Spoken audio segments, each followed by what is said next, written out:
Welcome back in, everybody. We're going to get started with the second series of the day. This is going to be Darkside versus One Move. And Darkside, well, it's not gone great for them so far. Maybe this is where they turn it around in the season. But One Move, they're looking incredibly strong coming into this. They need this win.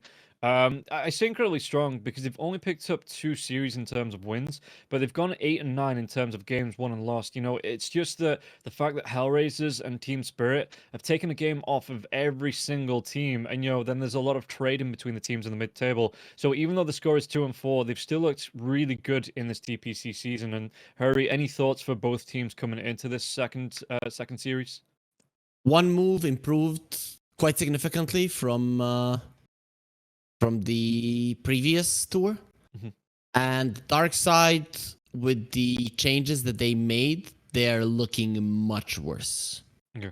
So I think that pretty much says it all. I don't see Darkside as a contender versus One Move. I just don't have faith in them. The only game they have won was on March 12th.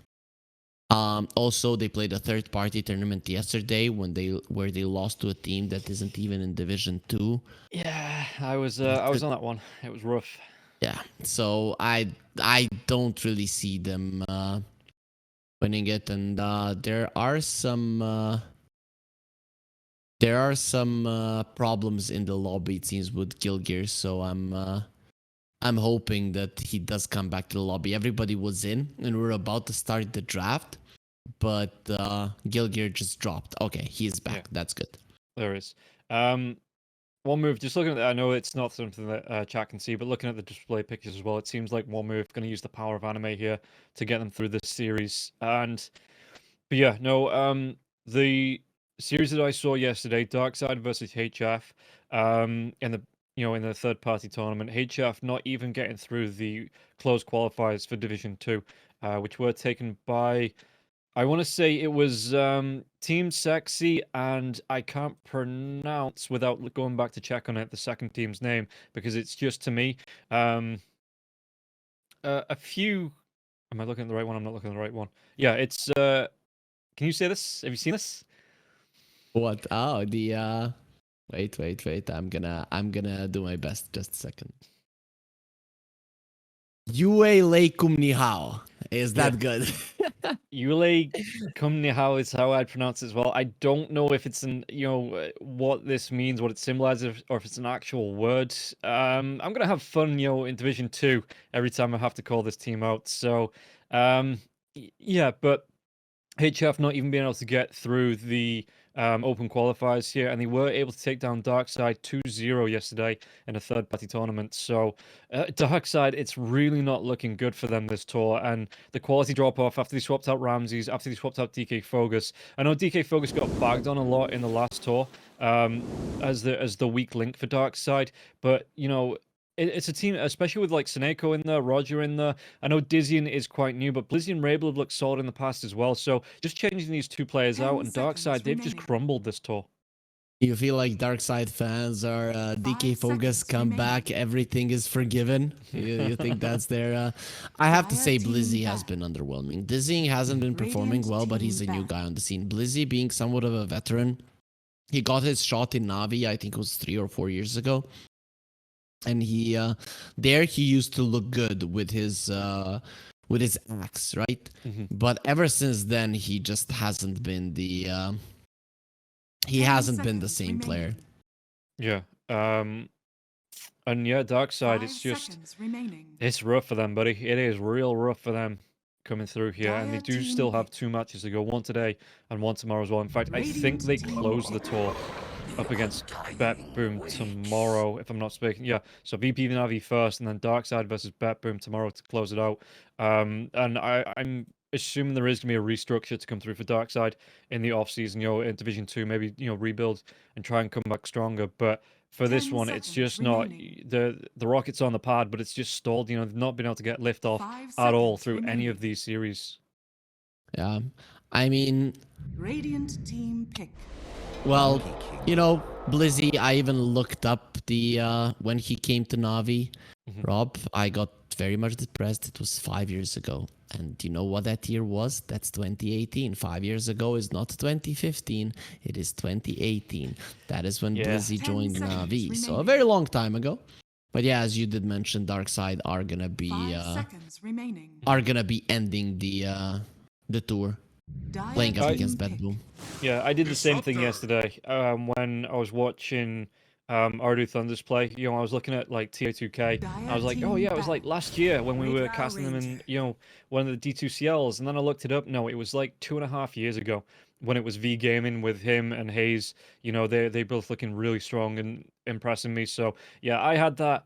Oh shit, it's gone a little bit faster than it should have, and I can't believe that was 2.5 years ago. But coming back to the draft, which we seconds can focus remaining. on now, the Monkey King and the Disruptor here for one move. 5 seconds Meanwhile, Darkside, remaining. they pick up the Undying and the Drow Ranger. They have to get that Drow Ranger in the first phase because, otherwise it gets banned out in the second phase with bans. But you're picking that into a Monkey King. Oh, that's okay. It might not be a carry Monkey King. Drow Ranger does buy a Hurricane Dire Pike. team 4 back. staffs are very important against the Monkey King, so that it's not really that big of a Radiant deal. team It's a back. nice opening for Darkside. I'm trying to see if this is something that they have opened with in the past, or are they changing things? I would like for them to change things, and it seems like they are, because Darkside drafts used to be, or were usually very cool, right? Something different, and 10 it hasn't seconds worked out for remaining. them so far. So now they're sticking with the tried and true. 5 Though seconds against remaining. Hellraisers, they did play a Clockwork Drow. Though it's still Hellraisers, so we cannot really judge from that because they have been crushing it. Meanwhile, one move, they go back to the tried and tested that they picked up against Navi. The Monkey King Disruptor in the safe lane.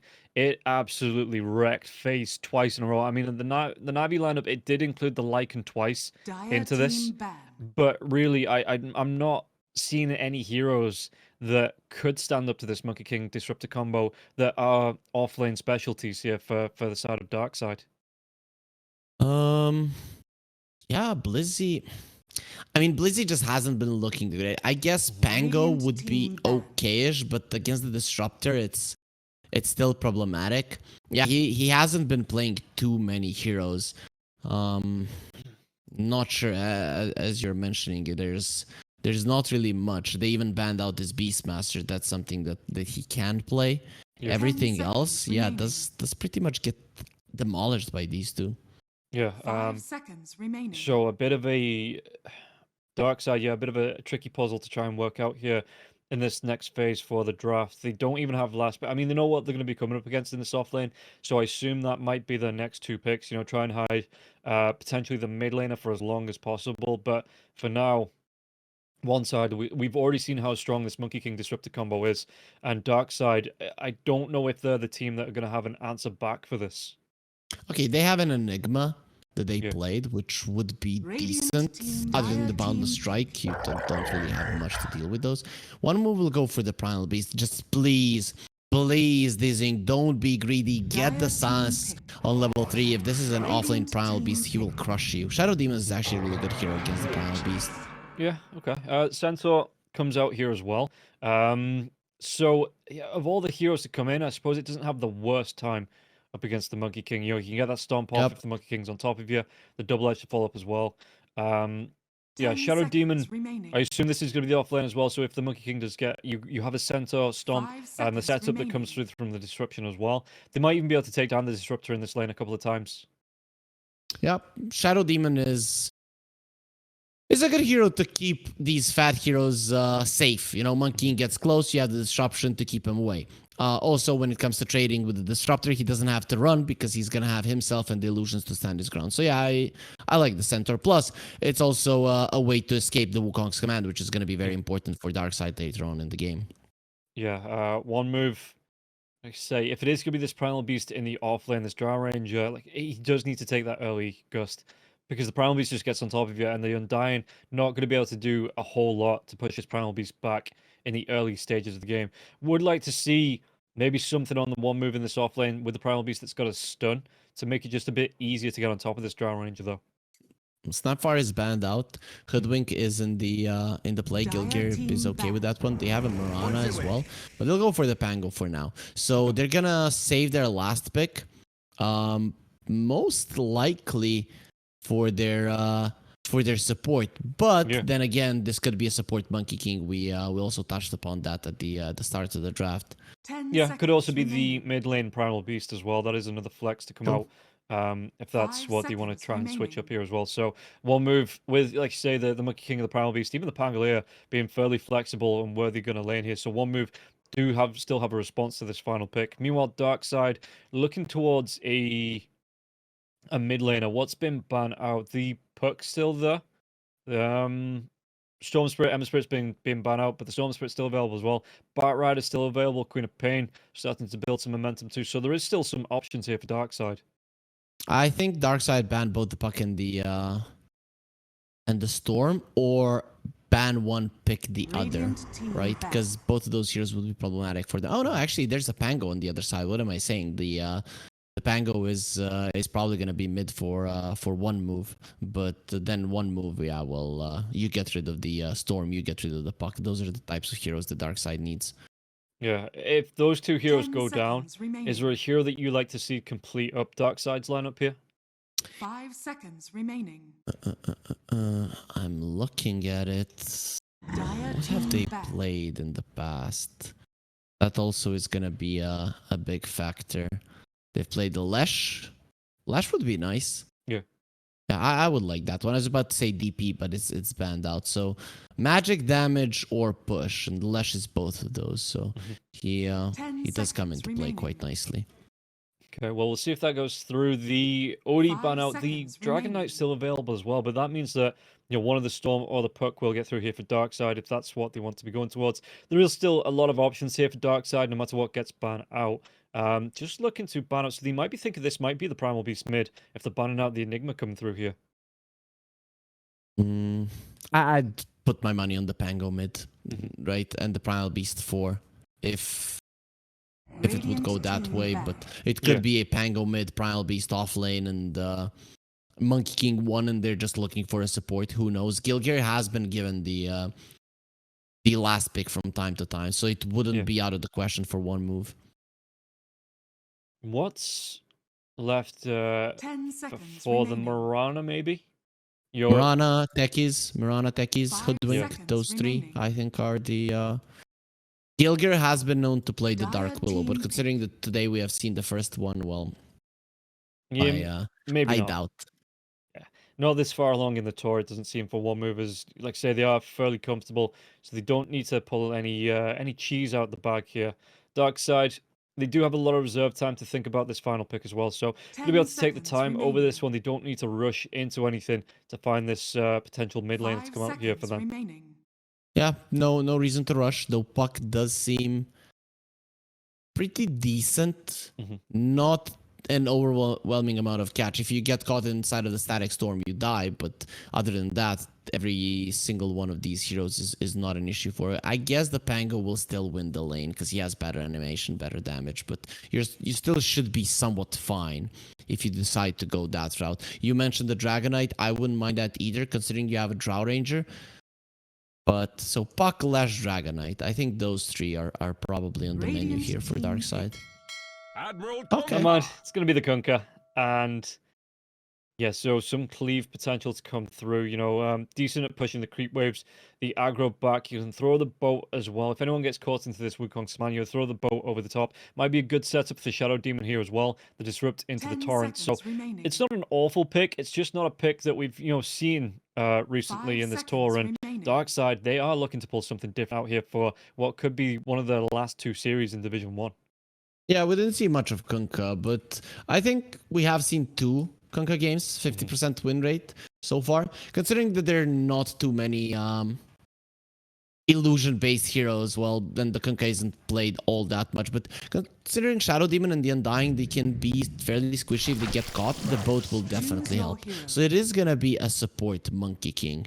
And Lifestealer is such a good pick here. The only problem I see with the one-move lineup is their inability to deal with the Tombstone. Yeah, and yeah, there was a support Monkey King that I saw yesterday. Heaven was playing it. Went straight in for the build-up was in the early game. It was the Wraith Band into the Diffusal Blade.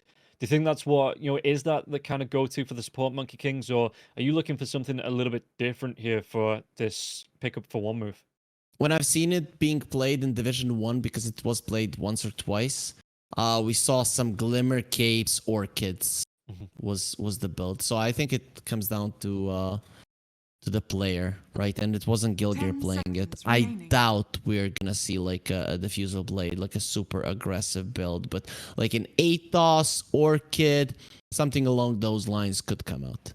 Okay, so it's still going towards that kind of semi-core build-up and not, fully committing onto wards and force staffs and things like that. Well, you are gonna get an item that provides some kind of damage / kill potential at some point. But as I mentioned, we did see Glimmer Cape on the Monkey King. I don't see it as valuable in this game in particular. So yeah, I would say that he goes for that pseudo core kind of a build up. Or if the game goes really well for him, he can maybe get a Deso, Diffusal, or whatever and kill people. But that's a little bit out there. Okay, well, we'll see how this one's going to go as we get ready for the first game. One move versus Darkside, and both teams, again, one move, it pushes them further up the table to safety, but Darkside, this could just be the final hurrah, their goodbye tour here in Division 1, and we'll see how impactful this lineup's going to be for them. And again, Hurry, do I even need to ask the question? Are you just leaning towards one move for this one? I'm leaning towards one move, not necessarily because of the draft, but because Darkside have just been... They've been looking weak. Yeah, there's no doubt about it. They haven't been looking like a team that can go up against the Division 1 teams. Okay, but before we get into it, we're going to take a quick word from our sponsors over at EGB, and then we'll be back right after this. Bets on esports, bets on streamers, impressive bonus system. Welcome bonus up to $600. Cashback, artifacts, regular promotions, daily giveaways. Try yourself as a bookmaker. Great lines. EGB.com, more than just a bookmaker. I didn't enjoy this. Welcome back, and we'll see again Inkrad coming right up in the river. Right, there is going to be a straight swashbuckle away there. No catch coming out from the side of Darkside, even in the smoke. So he's going to be able to get himself away. No first blood potential onto the Pangolier. Inkrad just straight away out of the danger. Yeah, and we can see it seems like Roger had some issues with his camera. Hopefully that does come back. Man, Soneko has aged. I don't know if he's just mad that they're losing, but or I just remember his younger looking face. It's him, right? But he does seem kind of older, more mature than what I'm kind of used to seeing from him. I guess he's not in the younger guard any longer. Just to be clear, Yeah, if I and call you mate, well, I don't with mean age it comes literally. experience, but it doesn't seem like it's paid off so far here for them. When we take a look at the odds here for EGB, seems about right. Darkside, it is a tall ask for them, as it looks like Afterlife trying to just snatch this. He's going to be able to snatch through in as well as Gilga. So You we get this don't pause, have the but sign. good start for one move. Picking up 3 of these bounty runes, and yeah, EGB, I think they have this one nailed down. Yeah, well, usually when we see there's a big difference between the two teams, it's usually 4 times odds, and that's the current situation here between the two teams. Gilga, though, he's getting brave up against the Drow Ranger. The Drow obviously starting off with the Frost Arrows here as well. Taking a lot of harass. Tried to get those Jingus off onto the Drow Ranger, cornered her, but wasn't able to connect with the final punch. And the rotation over for the Undying. So Gilga not going to be able to get right on top and get those Jingu and get the damage off onto Dizzy just yet. Yeah, this top lane is going to be very, very interesting between the two teams. I'm not sure how Gilgir approaches it. He went for the Jingu Masteries, and I think the idea is just to be able to stand his ground versus the Undying. Yeah, and he's going to take some harass in the mid lane as well. Ankrad, he's going to be ticked down a little bit here. The torrents coming through as well as the damage and the control from the torrents and the Tidebringer. It's hard for Enkrad at the minute, but once he gets more points into the swashbuckle, the bottle comes out as well. He's going to have a bit more sustain. Those water runes are going to help him out, and it's going to be a little bit easier in this lane. But for now, Rabel is having a bit of a better time in the mid lane. Yeah, well, Kunkka doesn't really lose the lane. Very rarely are you gonna see a hero that beats a Kunkka. Maybe like Viper Huskar, you know, those kind of annoying guys. But Kunkka, he has a lot of damage, a lot of harass. You don't have to buy a bottle, so immediately you are gonna have more stats than your laning counterpart. So overall, the hero is just a lane dominator. That's how it works. Yeah, and again, looking really good with the disarms. It looks like Aincrad going to skip over the shield crash, just go towards the lucky shot on the Pangolier here. And I suppose it does make sense if a lot of what the Rabel can do is just going to be coming through from his right clicks. It makes sense, but it's weird because we just don't see it that often. No. And Pantomime, yeah, we're not going to be seeing him on the bottom lane any longer. Yeah, he gets taken care of there, and Blizzy, I get the idea. It's a good setup for Munkushi to be able to chase down. You know, obviously he doesn't have the open wound anymore. You have to rely on the gap close with the Ghoul Frenzy. But Blizzy, I mean, I suppose Munkushi doesn't really care about the Centaur because with the feast, you know, he's always going to get that max health return on that, right? Yeah, once you get 2 points in Feast, 3 points in Ghoul Frenzy, your Phase Boots, that's where the Centaur suffers, right? Even if he gets a Vanguard, you're just constantly chipping him down. Yeah, and we'll keep an eye to see how it's going to go for Blizzy. He's starting off well, picking up the first blood, but yeah, Munkushi in this lane, this lifestealer, even though we don't see it all that often, should have a bit of a better time once he starts to get levels under his belt. The thing about it, you know, Centaur has very good animation, and you're not going to be able to stop him from farming. Yeah. So it's going to be a farm trade, and Blizzy might even come out slightly ahead. We'll see if he does manage to do so. Yeah, but it's not the run over that some Centaurs get in the lane, right? Because obviously you have that sustain coming out from the lifestealer. So it like you say, it might just be a stalemate between the two and just this farm trade. Yeah, I'm actually surprised that they didn't want to lane the Monkey King versus the Centaur, because Monkey King is that hero that really isn't afraid of the burst damage of the Centaur. And Munkushi is actually forced to skill up the rage early on, something that you naturally don't want to do. Yeah, is this just about Pantomime putting the abuse onto Roger, or is he trying to pull the Shadow Demon away from the lane and just leave this as a 1v1 between the two strength heroes? Ideally, Pantomime would like for Munkushi to run forward, and then he's pulling them back, but because he died early on, Darkside have understood that they can punish him if he does come close, so he is mostly keeping himself away to stay alive. All right, okay. Move on the top lane, Dizzy, and we take a look at the last hits, or I take a look at the last hits, 19. The Primal Beast on 17 here as well, so Dizzy doing all right in terms of net worth, but the Primal Beast is going to be a little bit ahead just because of the extra rune snatch to come through, but he is keeping pace, and yeah, once there's a few levels here, Dizzy did go for a point into the Gust as well, so might be relying on the Monkey King's Boundless Strike to set up the trample from the Primal Beast onto this Drow Ranger.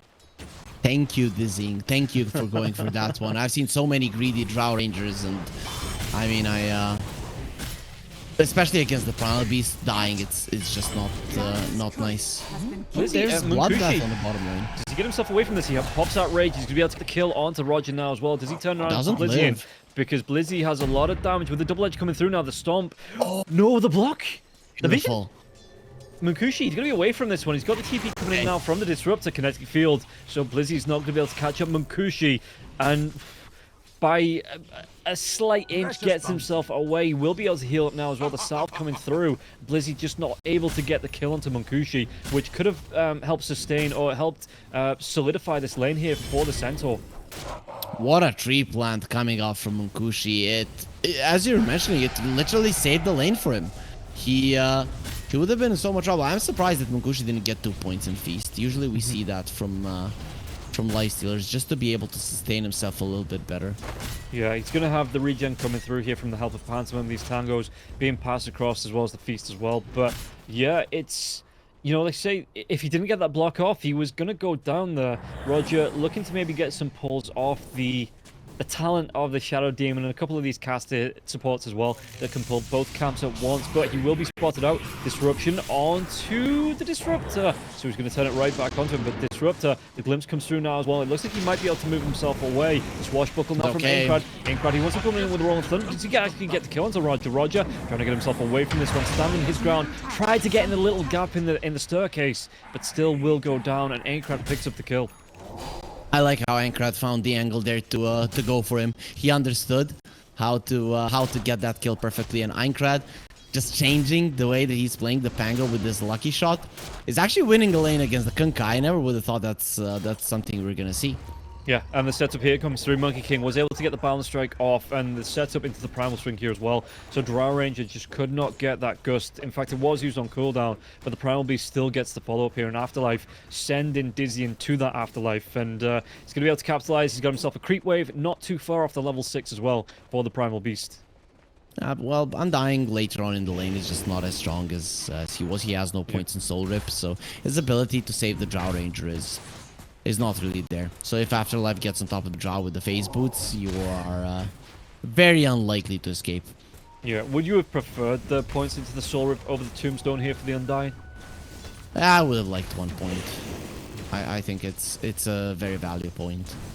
Okay, we'll see. I mean, the damage is done on that first kill onto Dizzy. We'll see if he'll go back to it here. And Afterlife, yeah, that's 6, not too far away. In fact, he's keeping pace fairly well with the Drow Ranger. The Drow Ranger being that range support, but let's say Gilga being able to close the gap. Even going to be able to get the Jingo off on, so Seneko, Tombstone's going to be dropped, and Dizzy coming away from the lane. He's going to go for the TP though. Again, no stuns, but Dizzy does still get the kill, has that damage, and only just gets the kill onto the Monkey King. Man, he was like 0.1 seconds before the Boundless Strike connects, and he gets just enough HP, stuns the enemies, and he gets out. But that Gust coming at a perfect timing does allow Darkside to get themselves a kill.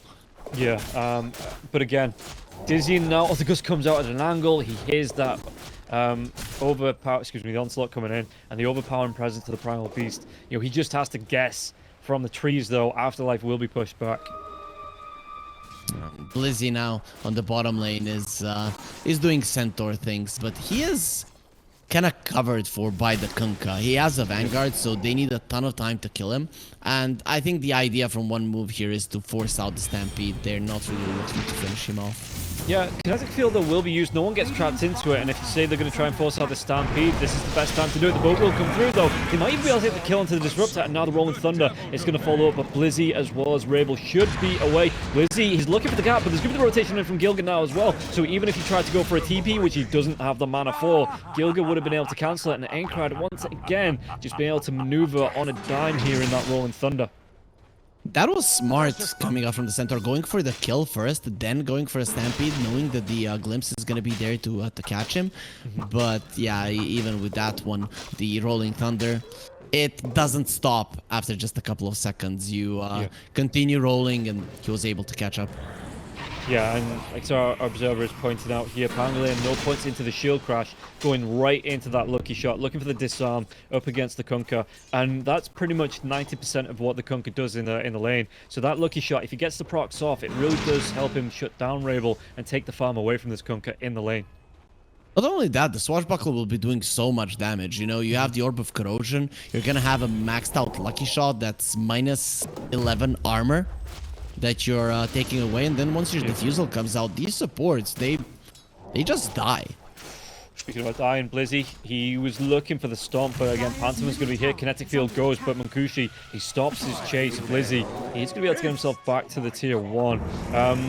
What's going on? Rolling Thunder cancels off the Shadow Demon's TP out, and now he's going to be caught once again, even after the disruption. Aincrad, does he have enough mana for the Swashbuckle? Well, he's got the Boltal charges, just needs him to take effect, and yeah, gets himself in, gets a kill. Aincrad with the haste rune, though, the glimpse comes back from Dizzy, so he's not going to be able to get the stomp off. There is going to be a boat coming through. The Kinetic Field, Blizzy, does he find that gap? There's going to be the Stampede now as well. Another Swashbuckle away. Aincrad, no, there's going to be the double balance strike coming in. He will still go down, but they had to work for it on the side of Darkside.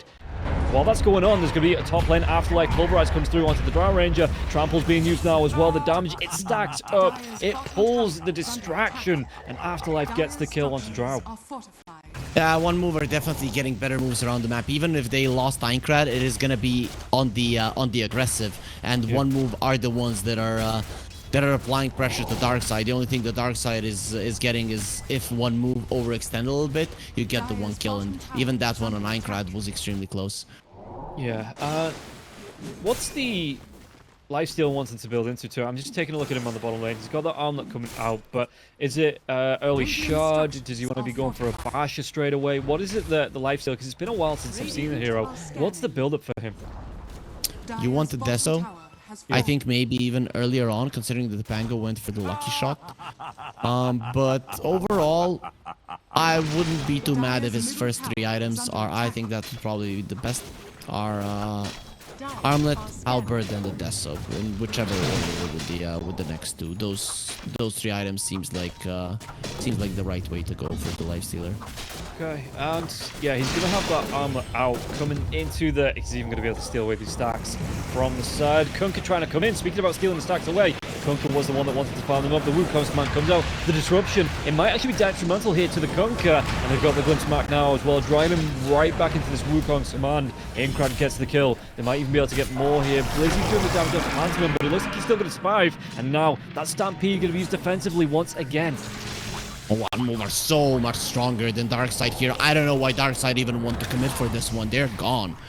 Yeah, they get the kill onto Roger now as well. Roger was trying to do his best to take away this Ancient stack with the Shadow Poison, but Flash Golem comes through here from the Undying Rage, going to be popped by Munkushi. They do get the kill onto Pantomim, and the rotation comes through from the Drow as well. The Balance Strike, it connects onto 3, but Gilga will still go down. You get both supports, but you lose so much more on the side of Darkside.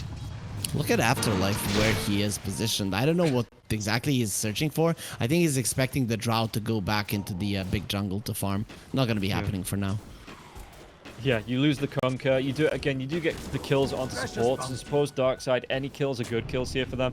But one move, it just puts them a little bit further ahead when the Kunkka goes down, and it just extends, you know, where Aincrad's finding the farm lead over his lane counterpart. Oh, Munkushi seems to be going for Radiance. Okay, that's gonna be interesting. I haven't seen the Lifestealer Radiance for quite some time, even though it got buffed. Being that the hero isn't being played that much, it's just not popular. Yeah, Blizzy, the glimpse comes out. The damage though, is it gonna be enough? Oh, it was close, but it wasn't there. And Munkushi not able to get the kill. Pause. Maybe a little bit of lag. Yeah, I think so. It makes sense though, right? Because you're coming up against a Kunkka and a Drow Ranger that do primarily look for the right clicks against you. So if you can close that gap, get the Radiance burn off them, the mischance, it will be a decent bonus against these 2 heroes. The problem I have with the Radiance in this game in general is that you're playing against the Shadow Demon. So that Radiance might be a problem for you as well. So I'm not 100% certain if that's really the best item that you can come up with on the Lifestealer, but we'll see. We'll see if it does work out. I mean, it's still pretty strong, and you could go into the old not miracle but miracle approach. You get into an ancient and you just drive around with the Radiance. Yeah.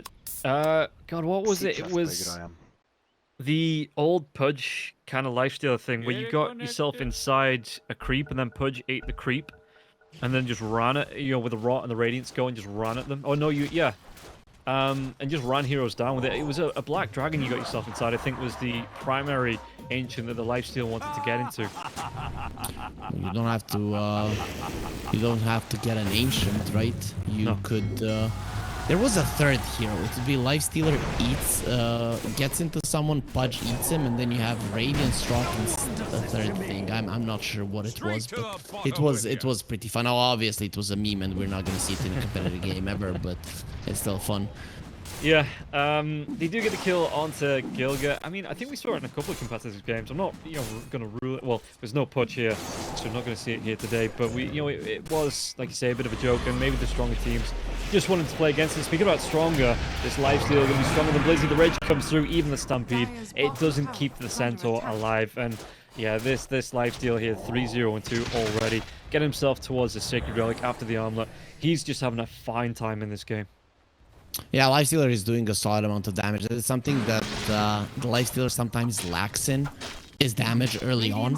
But when you have this good of a start, when everything is going your way, then you will be melting enemy heroes. And when you look at Darkside, none of their heroes apart from the Kunkka are that tanky. Yeah, Gilga's actually going to be going towards the Diffusal Blade, so he's playing Aincrad version 2.0, or I guess, you know, the second version of it. Aincrad, speaking of, comes in with the Rolling Thunder. What's he going to be able to do with this stuff? He'll get the chase down. He's going to be able to get himself up onto the trees. And Rabel, at least the disarm comes out, though. Centaur, does he want to try and chase onto Gilga? Gilga should be away with the tree dance. Yeah, he's got some wards, so he's going to be able to spot this one out. And might, or he's even going to be able to look for the courier on the Undying, take that one down before he gets himself out. He has no That's some TP. BM. Yeah. That's not nice coming out from him. Gilgir is literally playing with his opponents, and there isn't much they can do about it. Darkside, though, they will bring the Drow to the mid lane. They have to open up the map, and when you're already behind, you have to make your carry somehow useful in the early stages of the game. So opening up the mid lane is actually quite nice. Do you think because I know I was just talking about the Monkey King going for the Diffusal Blade, but up against the Drow Ranger and the Kunkka, at some point do you think he or someone on his team looks towards the Wraith Pact? I'm looking at who's gonna get it. Yeah, I mean, Roger's gonna get it. Roger's dead. He gets it from the Monkey King, and Gilga picks this one up, opens up the tier 1 tower in the top lane here as well. Yeah, but he's not gonna get a Wraith back. Anyways, yeah, on the side of one move, I don't see the guy that's gonna build it. Maybe like ultra late game Pantomime when he has like a BKB and a blink, or if Gilgir has everything he needs. But Wraith Pact would be nice, especially with Darkside not really having much to kill it. But it is not necessary for one move. They don't even benefit from the aura that much. Okay, Static Storm comes out. They've got the lockdown, but Rabel just pops that BKB, gives it the old walk away, and has to go for the TP. Doesn't even act himself to get himself back into the lane. Just gonna be walking out. The Monkey King trying to cause some mischief here. Speaking of the mischief, dodges off the right click, and will be able to, I guess, fly away in this courier form. Man, that courier looks big on the screen. It usually isn't all that huge. Afterlife, that's gonna be a huge kill for Darkside if they get it. Yeah, they've got the lockdown now as well, the Gust, so he's not going to be able to onslaught. The onslaught was already used here as well. Couldn't even get that uproar off, and I mean, it takes 4 or 5 heroes to stack up onto that, but they do get the kill onto Afterlife, and they give it over to Dizzian as well, so a decent amount of gold to give over to the Drow Ranger. I mean, one move not taking down this mid lane tower, it is a problem for them in terms of controlling the top part of the map, because it's very easy for Darkside to move from the mid lane towards the top lane if they want to. Yeah, the odds coming through here, though, a bit long for Darkside as one move. Close to 1, but the 7.7 here for Darkside. They might try and make something happen, but the Lifestealer just got up his Radiance. Yeah, that changes a lot. Now his damage output is very high. Not only the Radiance burn, but the right click. Radiance does give you quite a lot of damage. To get the disruption off, so he wasn't able to get the rage off in time. Now he will be able to throw it out. The Wukong's command comes through. The boat over the top of it. Do they actually get the kill onto? They do. They take down the disruptor. The diving from Afterlife this time. He's looking for his revenge. He gets off the BKB. The pulverize. No. The Dizzying with the Force Staff. He's going to be able to get that gap away from the Primal Beast for Blizzy. He might not be so lucky. So Rolling Thunder comes through. The Infest Bomb, and Mankushi takes down the Centaur once again. And these do see Dizzying now as well. Dizzying can get himself away from this one. The Swashbuckle, the Diffusal Blade slowdown maybe. And it's going to be there. The Ghost on the back lines will onslaught from behind, and they're going to be able to jump. The trample comes through. He's out of mana now as well. They get the kill onto the Drow Ranger. And Snake bonus. Just a little nice Brucey bonus. Darkside messed up the initiation so much. They went in with the stun like, I got them, and then the disruption comes out from Roger. So that's some big miscommunication for sure. The disruptor should have died at the instant of that fight, but he survived for the next 3-4 seconds, and that made it so easy for one move to run everybody down later on.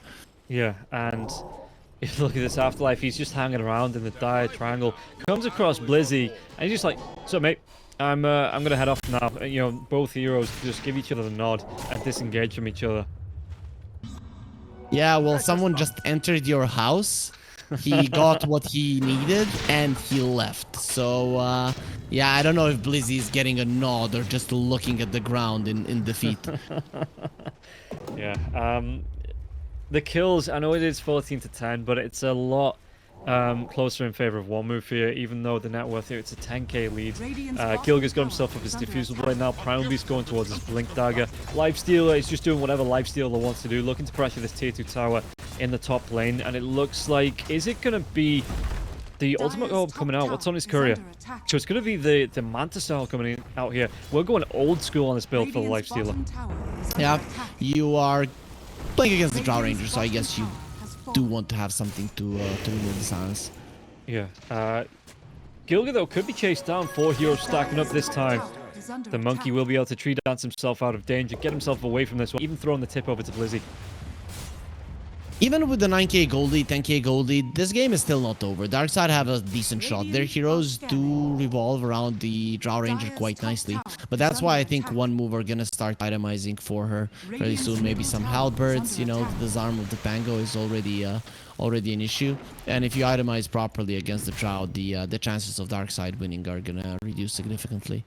Yeah, this Pangolier, you know, he's got himself I do believe two of the 4 items he needs for his Aghanims, so he's gonna have the, you know, the swashbuckle on the shield crash as well, which in the middle of it, when you're coming through with the Rolling Thunder, it can have a big impact if you can find the angles on that. Yeah, for sure. Sure, he will have that one in no time. It's 250 gold before the Pango does have the Aghanim Scepter, and then, well, then his damage output does increase quite significantly. Do you think here, because one move, again, Mankushi building towards this Manta Star, once it's out, and the Axe is out for the Pango as well, are they looking for a fight, maybe looking to move themselves, you know, take down this tier 1 tower in the mid lane as well? Tier 1 is probably the one that you want most, right? Once you open up that one, then you can open up everything else, the Roche, stuff like that. Though I wouldn't be surprised if they maybe move into the Roche just to pull Darkside a little bit away from their tower. Yeah, and now you do see the Drow Ranger underneath the tier 2 tower on the bottom lane looking for those right clicks, but it looks like this will be going down. Blizzy with the jump in, wasn't able to get the stomp off, and actually the Rolling Thunder. Does he want to go for this here on the Pangolier? Pangolier with the quick fingers and that blink away. And Blizzy not going to be able to, all he's going to be able to do is farm these creeps, and you know, it's not the worst thing in the world here for the Centaur. The Kunkka has an Orchid, and other than the Lifestealer and the Primal Beast, no one has a way to remove that one. Oh, they do get the sounds off now as well, but the Static Storm comes out. Rebel with his BKB, the Wukong's command over the top. Aincrad might still go down the Swashbuckle, because he's going to be waiting in here, Rebel, as well as the Undying. Does he Primal Beast? What's he going to try and do? Just going to go for the TP. But the Disruption comes out, and now, yeah, it gets denied. Lifesteal has to walk himself away. He's a big tanky boy in this Primal Beast, but is it going to be enough to get away? Because he's going to be slowed down, purged off, and killed. Okay, that was a great fight for Darkside. It was very close to one move to get the kills, but both Blizzy and Soneko survive on literally no HP and straight into the pit. One move, they have to fight this one, and it just goes to show how easy it is to lose a fight on one move if your Pango is dead. You just don't have the team fight control. Yeah, Pantomim's going to be coming in. There's going to be the kinetic field now as well, but the silence comes out. In fact, he might just give up his life to Dizzying. Dizzying if he's got the vision over it, but Lifesteal wants to rotate in. Soneko, he's going to get close, but he's not going to go down. And yeah, the chase on, even on from these illusions, not going to be able to get on top of the Undying. Yeah, this Lifestealer illusion will expire right now, so the Undying will be fine. Darkside, they get Roshan. They don't lose a single hero. They also forced one move to be in the area without being able to do much. So the last 2-3 minutes, perfect for Darkside, and their mid lane tower is still standing. If they manage to reset, they can go for another fight like that in the mid lane. Yeah, and like you say, it's not over just yet for Darkside. It was a great fight shown and able to close that gap on the net worth as well as the kills. Monkey King, I said semi-core. He's just going full core build here. He's got a Skadi queued up on this monkey. Yeah, Gilgir just looked at the last fight and was like, my guys have no idea what they're doing. I need to be dealing with this one. And Skadi really is the item that's going to make the Drow Ranger almost impossible to play. Yeah, they do get the kill onto Soneko on the top lane as well. Mankushi should be able to open up this tier 2 tower here. The creep wave comes through, just delays it underneath. Yeah, look at the last hits. Underneath the backdoor protection, though, these creeps from the Radiant will be pushing in. A couple more right clicks will be able to take it down. Dizzy and TP'd into that. The rest of his team aren't there. If they'd have had vision behind the tower, he'd straight up be dead, or at least losing his Aegis right now. But the chase comes on from Darkside. They get the silence on skill. We have Monkey King. Can he get himself away from this one? There is going to be the Stampede outside of that Static Storm. So the Lockdown Afterlife, he TP's in. The rest of his team do want to try and fight out now. He comes out in the uproar, but the Onslaught will be cancelled off. Afterlife needs to run himself away. It seems like he's used both of these BKB charges just to try and run himself away. Rabel with the boat, he gets the kill, and Afterlife will go down. And now he gets a return kill onto Roger, but Aincrad, can he get himself away? The Lifestealer disassembled the Radiance. He went for a Nullifier, so the The Force Staffs aren't gonna be that big of a deal any longer, and he is going for a halberd. Okay, they're starting to respect the Drow. I think this is a smart move, right? Someone gets on top of the Shadow Demon, you get on top of the Drow, put the Nullifier on her, and just never get away. Yeah, but I mean, Darkside, they've taken 2 good fights. I mean, I suppose the timing for Munkushi, it's not too far away. In fact, he has the gold coming through for the Sanj, so the Heavens Harbor not going to be too far away to follow Gilga. In fact, if they get this kill onto Blizzy, it might just be the gold then and there. And Blizzy in the trees, but the king of the trees, Gilga, he's just watching, he's scouting. The Balance Strike comes in, the Infest Bomb comes out. Blizzy, Nullifiers will be used on him, but in the right click is going to be way too much. And Munkushi gets the kill. This lifestealer does definitely pack a punch. Nullifier does give you 75 damage, and Yeah. that is a lot per hit coming off from him. Yeah, Gilga's scouting forward now as well, just trying to buy vision here for the Lifestealer. And Lifestealer, yeah, no, if he wants to buy it out, he does have the gold. But he might want to try and fight around this 4v5 first, but no, Afterlife isn't there. He's keeping himself in. It's still going to take him about 5-6 seconds to get here. So what can they do while they try and take advantage of the Static Storm comes out? Rolling Thunder, they get the kill onto the Shadow Demon. They're going to be able to follow up onto the Undying now as well. Do they have the reveal? They do, but the wave comes through, pushes the Lifestealer back. Seneko with the glimpse. They've even got themselves on top of Rabel. Rabel has that BKB if he needs it. Going to be disarmed, pops that BKB, gets the Orchid onto the Primal Beast. And Primal Beast, again, he just has to turn it and run himself away from the Kunkka. While Dizzying, he picks up 2 kills. Up, and Dizzying, his positioning is really good, right? But when one move do kill Roger, it's a lot easier to fight. When the Shadow Demon is up, whoever you go for, it is gonna be quite hard, especially for the Primal Beast, because, well, he can even purge off your onslaught. That is one thing. Yeah. The Primal Beast, if he has the demonic purge on himself, he cannot onslaught at all. Yeah, we've seen him twice do it as well in the last couple of fights. He pops up BKB, tries to go for the onslaught in, and it just immediately gets dealt with here. In fact, Dizzying, he's got 50 seconds left on this Aegis. I don't know if he knows how close he was to that Lifestealer there as well, but the Infest Bomb coming through. Afterlife, he's looking for it. Blizzy. Did they get him Blizzy again? They've got this ward, so they're going to see the rotations through, but no, they go into Rabel, and Rabel's BKB's down for the next 30 seconds, so the Pulverize comes through, and they do get the kill here. Great knowledge on the timing of that BKB for the Kunkka, and now Blizzy as well as Dizzy, and they need to pull the retreat here, tactical or otherwise, away from that impending doom coming in from one move. This is why vision in Dota is almost everything, right? You saw the Drow come through. No, we don't want her. You saw the Centaur, maybe, and then you see the Kunkka, which is a perfect kill. They're very valuable, almost as valuable as the Drow Ranger, but doesn't have the Aegis, doesn't come with the risks, and you know that you're gonna be able to take him down. And without him, Darkside, they can't even think about going for a fight, because the tankiness from the boat is a necessity for supports to even survive one swashbuckle. Yeah, and Lifestealer changes his mind again. He's going to go into the Basher first before he goes back for the Heaven's Hall, but still has that queued up. So it does seem like an item that he wants to go towards. Pops the Clarity, puts the Talisman's Invasion back in his items, but for now it's going to be the Basher first here for Munkushi. Interesting. I guess that's the BKB. He wants to be able, if he's sitting on top of the Drow, and she uses her BKB, that he is still making sure that she cannot escape that easy. And same is true for the Kunkka. So BKB TPs they're not going to be a thing any longer. Yeah, and we'll see what's Downcrowd building towards here. It's going to be the Monkey King bar. Yeah, got most of it coming out. Just waiting on the final piece to come through here. But he is going to be a little bit a ways away from the Demon Edge. It's still, what, a couple thousand gold? It's going to be about 1,400 gold before he's going to be able to complete that one up. Smoking to smoke action here around the mid lane. It just comes down to who initiates first, and it's a little bit easier for Darkside because they have counter initiation as well, so they have this potential to bait. But one move, if they give away a hero and he gets jumped, there's almost nothing you can do to save it.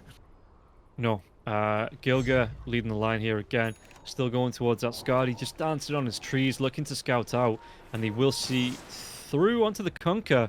Afterlife's moving down. The rest of the team, though, not that close, while Darkside, they are playing as 5, not wanting to give anything up. Even with the 10k gold lead, Darkside still have a really good shot here. It's all about their positioning, right? If Darkside positioned perfectly, they have a good shot at winning the fight currently. Of course, once some hexes, once some more items come out, the luxury ones from one move, those are gonna be problematic. Skadi on the Monkey King is also one that you have to be afraid of. But overall, at this point in the game, if Darkside are positioned properly, they should be able to win a fight. Yeah, and the Drow Ranger going towards what looked like the Silver Edge here as well. He's got himself the Shadow Blade already. And once that break comes out on the Lifestealer, it's going to be a lot harder for him to sustain in these fights. So we'll see, you know, how effective that's going to be for the Drow. But for now, it's even just the damage that comes through from those crits as well on the Silver Edge. He can really start to stack it up. And like you say, Dizzy's position has been quite good in this game. And it is up to one move to try and find the jump onto this Drow Ranger. Imagine Darkside now win this and the next series and stay in Division 1. Like, we're just messing with you. We just knew that we couldn't travel to the major this time around. We knew that we were so much better than everyone else. We just lost the games for fun so that everyone underestimates us. And in the next tour, we're gonna win. We're gonna go to the major and in the end win TI, huh? Imagine that story. I think if that happens, and Virtus Pro end up going to the major over BetBoom, you're going to have 5 angry players hunting you down, you know, trying to make you apologize for what you just said. I guess that I'm just gonna have to get stronger right now, so get my ass to the gym in one day.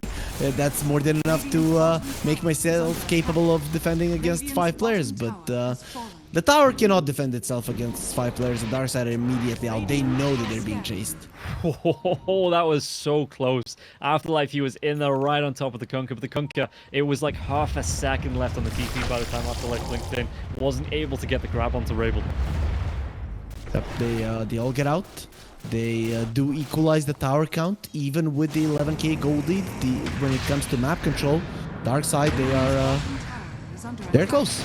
Yeah, but Ankrad should be able to get the kill. The Shadow Demon lasting a little bit longer, and he disrupts himself now as well. The TP coming in from this outpost balance strike, it doesn't actually connect, but Ankrad still gets the kill, and it's going to cost him a Rolling Thunder for it, but the Tombstone gets dropped as well.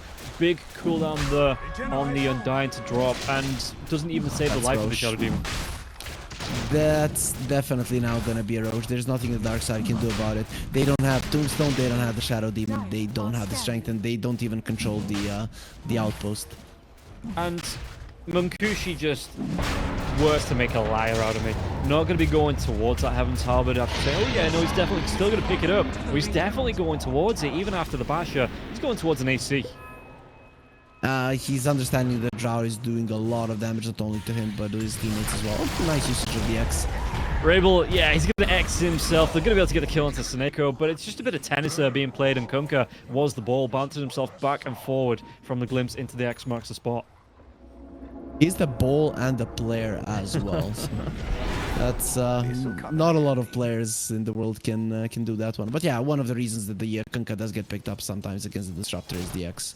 Yeah, it was a good play top lane. Stampede's going to be used here. Ankra coming through the glimpse once again. The disruption this time is going to keep him from being dragged back. His Rabel going to be able to go back towards the fountain. But with the Lifestealer being away from that one, that was a brave move to go into the high ground there as well, trying to engage onto that.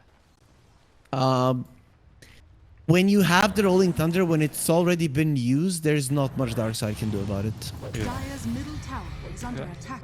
And Blizzy, at least this time, is going to be able to get the TP away. No Basher onto the Monkey King. It is just lying in Munkushi's hands. And yeah, how's Gilgir looking onto this Skadi? He's going to be about... He's got one of the ultimate orbs. He's close to the second one as well.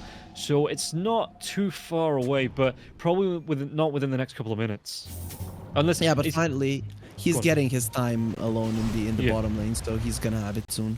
Yeah, I was just saying that he's being left to farm up. You know, he's given this space and time. It's not like he's being asked to join in every fight. So, okay, maybe it is going to be the next couple of minutes. He's already going to have the gold here for this next ultimate orb out, and just needs another 1200 for the last part of this Skadi. They're giving him everything. Even the Titan Sliver is on him. Lifestealer, they gave him the Enchanted Quiver. So, one move are playing this type of, old Lifestealer that he jumps out of someone and kills a hero. It's not about running people down, having a BKB, having literally 20 plus seconds of your magic resist, or of your magic immunity, right? It's more about him going into Afterlife. They jump on a hero and they blow him up. Yeah, and how easy is it, I suppose, with the BKBs being out on the side of Darkside to get that jump in, to get the Hurricane, stop the Hurricane Pike from coming out, and maybe potentially get on top of the Drow Ranger to get that kill? Currently, one move are asking the admins if someone can go, I think, and take their pills or something along those lines. So I don't think you can leave the camera, but maybe someone can bring them the pill or whatever is needed. Yeah, that is. I suppose if it's going to be taken, at a certain time as well, that's a bit of a rough one. Maybe it's like if he takes it even on camera, okay, that's doping. You're definitely juicing up right now. Get that strength. Get overpowered. But admins are not responding, or maybe they're responding privately. Yeah, I would have thought so. It looks like Pantomime, he's going to be able to get up and just leave the camera for a little bit. So hopefully, shouldn't be a super long break. If that's all he needs to do, we should be able to get it into momentarily. And imagine how he starts playing 30 times better, right? Yeah, I don't think we do doping in Dota. I don't know. I heard about it in CS, right? But I don't know. That's right. Sure. I did hear about it in CS that people were taking ADHD medication, but to be honest, if anybody's going to have a high probability of having ADHD and things like that, I think it is going to be like the gaming community. Like so it might not be that they were doping, it just be that they need the medication.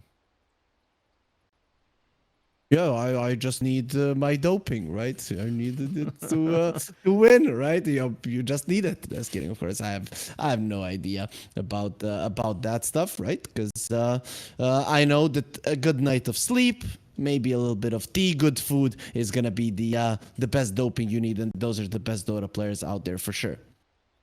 You see, we're spreading good life changes here if our viewers are into that stuff. So that's it's also important to be educational as well. You're telling Dota players to get a good night of sleep and not fiend the game until 5 o'clock in the morning. You really think anyone's going to listen to you? Yes. Do you even take your own advice? Yes.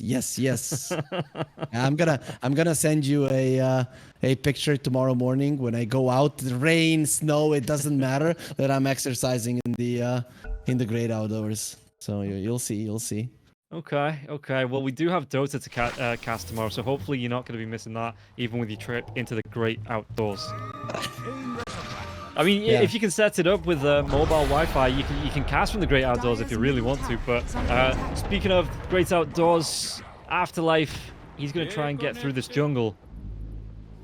But he's not going to be able to find the jump onto the Shadow Demon. Yeah, that was Primal Beast using the Ogre of Steel Totem. Looks very weird and funny.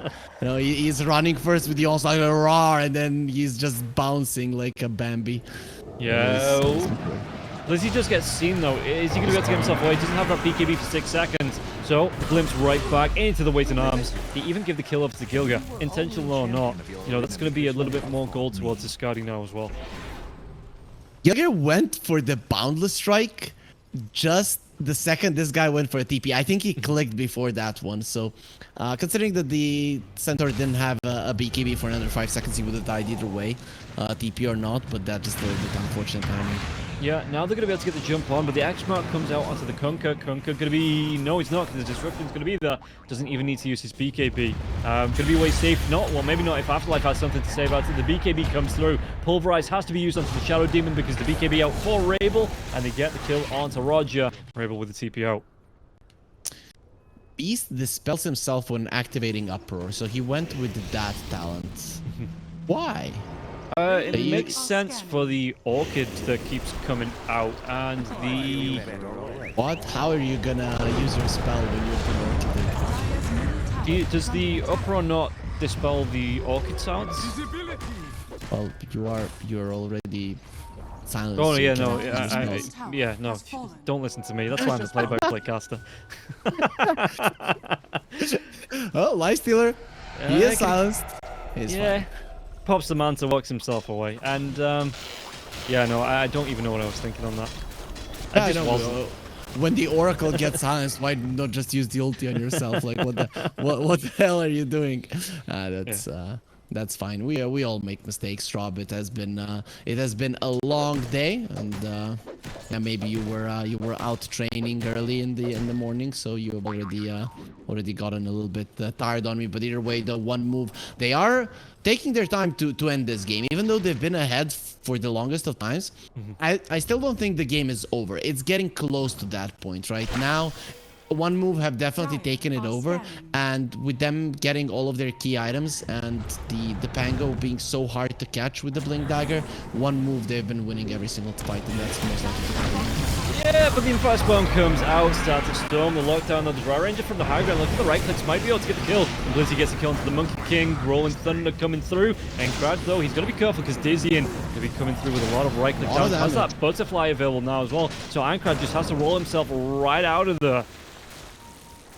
No, well, Monkey King didn't expect himself to jump into everybody, right? Gilgir is like, I have a Scotty, I'm strong, but once he gets silenced, there's not much he can do. None of his teammates have a Lotus Orb. He doesn't have a BKB, so once there's an Orchid, you're pretty much dead.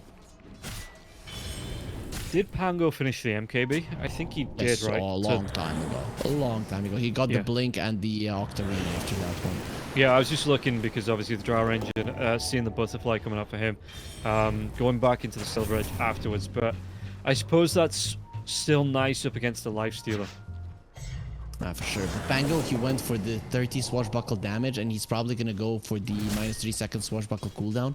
Then your swashbuckle is like 3.8 seconds when you have the Octarine core. So you're just constantly spamming it. Yeah, probably runs out of mana first before it becomes, ineffective in these fights. But he's got himself 2k mana, so God, that's a lot of spamming that he can do here on the swashbuckle. Yeah, a big amount of it. And that's of course once he does get to level 25, he's gonna need at least some time to get there. But Darkside are not pressuring in any way. They have been very, very silent for the past 10 minutes, and the only thing they managed to accomplish is to keep their bottom tier 2 alive. Yeah, and the Monkey King, Drow Ranger looks like he was hunting. There is some wards down in the Radiant side of the map here for the side of Darkside, so doing a little bit of scouting out. There is going to be a 5-man group up, it looks like, coming out here for Darkside underneath this ward, but we'll see if it's going to be good enough to maybe get a catch. In fact, Seneko, he's just going to go for the outpost. So yeah, the reveal comes through where Darkside are, and whether or not one move, they're going to try and move themselves into them now. Roger tries to get himself up the cliff. The slowdown comes through though, and it looks like Ankrat going to be able to get himself on top. Yeah, Afterlife comes through with the onslaught and gets the kill onto the Shadow Demon. And now with no buyback here, they could go for more. Can't TP himself because he can't buy back. So this outpost not going to be super useful. Ankrat is playing with his life. If he gets silenced, he's dead. But he gets the kill onto the courier. That was the Silver Edge coming through on the Drow Ranger. And now it's down for the next 3 minutes. They're going to be coming in. Wukong's command comes through now as well. The bashes onto Ravel. But it looks like they're going to be chased away. One move, looking to disengage. They did lose Afterlife here. And yeah, it looks like they're just going to get the one kill into the Shadow Demon. Say, okay, we've learned our lesson. And just go home safe with the rest of the heroes. The second that the tombstone was placed, they understood they couldn't do much, right? Afterlife got caught off guard, didn't get a single spell off, and that pretty much made it certain that one move couldn't fight any longer. And Gilga's got to be careful here. The Ghost Sounds comes out the Stomp now as well. To get the kill onto the Monkey King, no BKB here. He's building towards it. Again, in this kind of pretty much 8-core build for the Monkey King, but obviously not taking the farm away from his actual cores. It's going to be a lot slower now, and the Monkey King, no way to defend against that Ghost. I like how the second you said he needs to be careful is the second that he is definitely not being careful. Yeah, meanwhile the Rolling Thunder comes out, dizzying though. He's got that Shadow Blade, no Silver Edge just yet for another 2 minutes, but will still be able to get himself away. So Aincrad, even with the Rolling Thunder, couldn't get himself on top, and yeah, Dizzy will be able to get himself out, and it just seems Darkside, they are being very careful with these fights, and they're even starting to take an advantage from a few of them as well. Dire are scared. Aincrad is everywhere. He's gonna be level 25. I thought it was gonna take a little bit longer, but from minute 38 to minute 41, you get 2 levels. Yeah, that's not something I would have expected. He actually went for the minus 20 seconds on the Rolling Thunder. Okay, I guess when you have the Aghanim Scepter and the 3 seconds shield crash cooldown, it does make sense. So he's gonna be using that one every 40 seconds. Yeah, Seneko, it looks like Afterlife might have just been pushing out the mid lane, but Seneko's going to get himself away with the Glimmer Cape anyway, not trying to take any risks there, especially with him holding the gem. I think if he went down with that gem, Dizzy, and he'd have a few choice words to say. But we're gonna have a 5 versus 5 in the mid lane if Aincrad gets his Rolling Thunder off. Okay, this fight is not looking good. Great jump in there now as well. The buyback has come through from Seneko immediately. They're going to be able to get the kill onto Dizzy, and with the Pulverize, they have the damage. He has no buyback, and now they can even chase him to Rabel. Rabel's going to get himself maybe with a TP. Anybody? There's nothing. No! So he does get that TP out, but they still take down Dizzy, and Dizzy instead for the next 78 seconds. This is Roche once again. Munkushi making a beeline for this pit. That was so close. He got his Rolling Thunder a millisecond before the hoof stomp does come out. If they do stun up the Pango, that fight could be different. But him going into the backline, setting up for a Static Storm Pantomime, having that Aghanim Scepter right now, the fight was instantly over. Yeah, and it means that, like I say, this is going to be a free Roche, and 50 seconds left on the clock. Only, do you go for the tier 2 tower, or do you start to put pressure onto the top lane here? I would say tier 2 seems pretty good, right? Yeah. Because if you get that one away, remember that part of the game when I said if Darkside are in a good position, they can still win a fight? Now it's not that true, but if they are in a really good position, they can get themselves a win, right? So it's not that they're just positioning well, they need to be close to a tower as well. That tier 2 is where they need to fight. Well, I'll tell you who's not in a good position. Okay, Kunkka, the disruption comes out. Can he run himself away? The stun from the bash, the lockdown onto him now. And he's going to go down, yeah. It's just going to be ripped through here. The Disruptor has the Aghanim Scepter now as well, so he can't get the BKB off inside the Static Storm, and the run down onto Roger. Roger's going to be the next one to fall, and it looks like the tier 2 tower is the choice. And even the Blessing coming out from Munkushi, so he's going to be able to get the Infest, if he gets the gap close, onto the Drow Ranger and get the disarm off while that's going. But Dizzy and trying to do some damage. Afterlife, so the BKB wears off. They get the Seneko bounce up. Now the Nullifier comes through, and then Dine's going to go down here. Munkushi, with that rage, has to run himself away. The buyback came through from the Shadow Demon. You don't want to try and chase him, surely not. Surely not. Aincrad is doing an insane amount of damage in these fights. It's not even funny. Yeah, and the first to jump in now is Afterlife. He comes in with the Infest Bomb. There's a cart from Blizzy, but he's not going to be able to pick up his customer, it doesn't seem. And just going to look with the empty cart. That's a sad driver there. The Centaur dragged back now as well. Blizzy trying to TP himself back to the fountain. Was that bash? They've got the lockdown. Blizzy's going to go down outside, just in front of the tier 4s. The last pick, Lifestealer, just working out wonders. They did bully him a little bit in the laning phase, but it did so much. But on the other hand, though, I think the Spango, Aincrad, he had so much impact that you could see if he uses the Rolling Thunder, Darkside cannot fight. If he gets caught, Darkside can actually win an engagement. But Aincrad, his positioning later on in the game was so good that he never allowed himself to get caught. Yeah, and what else can you say here? One move. I mean, Darkside looked like they might at some point been able to get themselves back into it, but one move, they just secured this victory. You know, they played it clean. Okay, Gilga got caught out a couple of times. Afterlife, he got purged off and slowed down from the onslaught in these early fights, but he learned his lesson.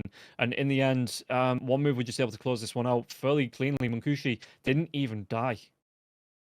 Yep.